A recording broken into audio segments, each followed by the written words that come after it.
कि सिद्धू मूसेवाला जिहड़ा सी ना वो 11 जून 1993 ਦੇ ਵਿੱਚ मूसेवाला एक पिंड आ इंडिया ਦੇ ਵਿੱਚ ਉਹਦੇ ਵਿੱਚ पैदा होया सी ते उस पिंड दे विच रह के सिद्धू मूसेवाले ने तलीम हासिल की। इलैक्ट्रिकल इंजीनियरिंग की तलीम सिद्धू मूसेवाले ने खैर हासिल की सी। जो उन्हें अपनी इलैक्ट्रिकल इंजीनियरिंग की तलीम हासिल कर ली तो उस तो बाद जो सिद्धू मूसेवाला कैनेडा चला गया सी।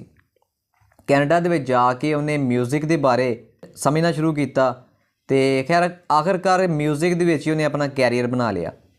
जो इस बारे सिद्धू मूसेवाले के वालिद नूं पुछया ना मीडिया वालियां ने कि तुसी तैनूं इलैक्ट्रिकल इंजीनियरिंग कराई सी, खैर तुसी इनू ये किहड़े पासे म्यूजिक वाले पासे इनू घालता, ये किस तरह इधर चला गया।